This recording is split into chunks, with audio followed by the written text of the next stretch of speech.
Welcome back to my channel. Thank you all so very much for tuning in.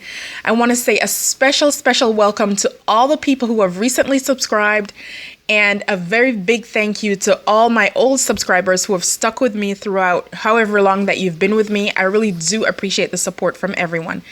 All right, so let's jump into today's video. So I get this question all the time. How do you keep your hair detangled, or how do you detangle your hair? Now guys, I'm showing this clip especially for my new subbies who don't know what my hair looks like in its very natural state. My hair this is what it looks like, okay? For those of you who hair type, it's pretty much 4C, predominantly 4C. It's very kinky, very nappy, coily, bead, all those terms, you name it, I have it, okay? Guys, you know you're comfortable with your hair and with yourself when you can use terms like that and you're just not offended. We've all come a long way. Anyway, so like I was saying before, I get this question all the time from people with hair type like mine who are just frustrated because their hair tangles up all the time. It gets matted. It's hard to detangle. The shrinkage is just disrespectful, like you see here. But I'm going to tell you guys exactly what I do to keep my hair from breaking off when I try to detangle it. So the first thing that I do before I start my actual wash process is I section my hair into about 5 sections. I always section my crown separately. Then I just get a spray bottle with water and I just lightly spray my hair, work the water throughout my hair, and then I just gently remove all the hair that has shedded, that's been released from the follicles, all those old hairs. I don't go in with a comb and try to fight my hair because I know it's a battle that I will never win. So I just go in and just gently, ever so gently, remove all the shedded hair from that section that I'm working with. And it's very important to work in sections, okay? So that's the first step that I do. I'm not going in and I'm not vigorously detangling my hair. I'm just simply stretching the hair out like you see here and just gently tugging at the ends to remove all those old shedded hairs. Now, once I've done that, I just simply twist the section back up and move on to the next section. I don't believe in sitting there for 2 or 3 hours trying to fight my hair, trying to detangle my hair. It just doesn't work and it causes a lot of breakage. So at this point in the process, I don't use any tools whatsoever. I just use my fingers.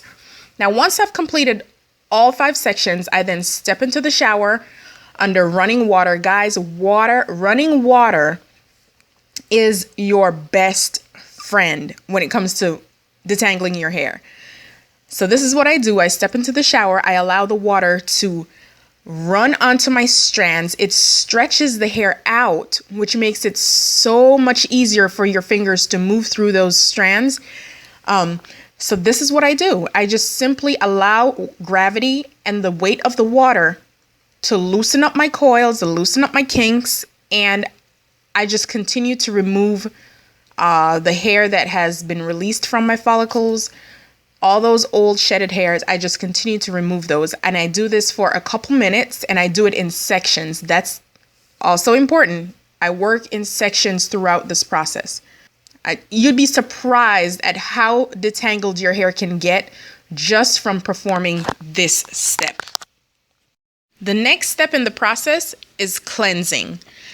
I usually cleanse my hair using my Kinky Tresses sulfate-free shampoo. It's very moisturizing, guys, and it gives the hair a lot of slip. Now, I know at this point, some of you are probably thinking, well, what does cleansing have to do with detangling the hair? And honestly, on its own, not much. But what I'm trying to show here is how by working in small sections, using the weight of the water, and also by using products that have a lot of slip, you can detangle your kinky, coily hair along the way rather than by having a 1 to 2 hour separate detangling session on top of everything that you have to do on wash day. Now that my hair is clean, it's time for me to move on to the next step. So guys, the next step for me is deep conditioning, and I pretty much deep condition my hair every single time I wash. I like to use my Kinky Tresses Avocado Infusion Restorative Conditioner because not only is it rich in vitamins and nutrients, but it's also very thick and very creamy, and so it allows me to detangle my hair with ease. This is very, very important if you have kinky coily hair like I do. Get your hands on some thick, creamy, rich conditioner because it's going to help you to navigate through those kinks and those coils with ease.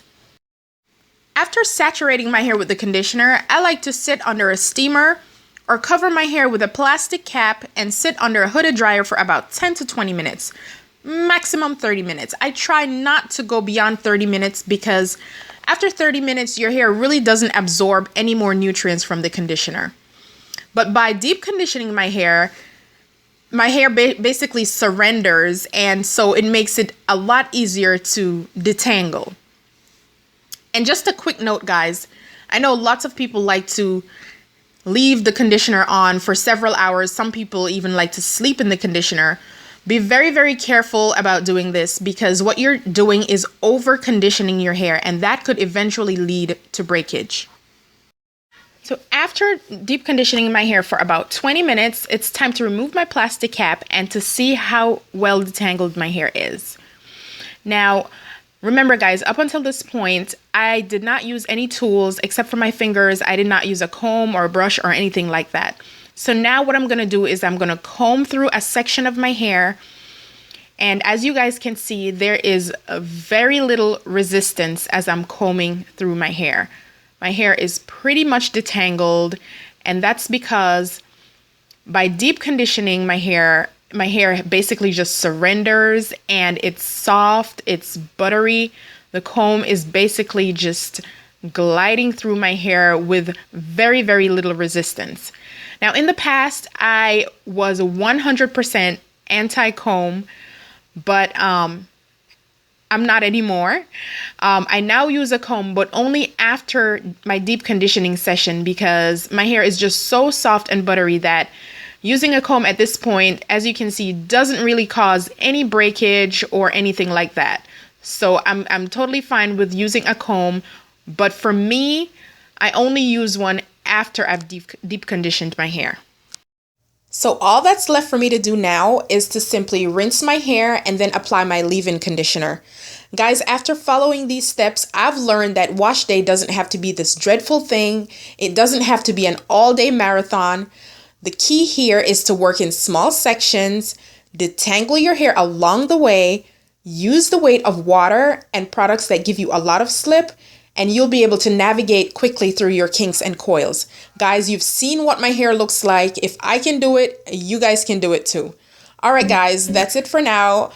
If you have any questions or comments, please don't be shy. Feel free to leave them in the comments section below, and I will talk to you in the next video. Stay awesome, bold, and chic. Bye.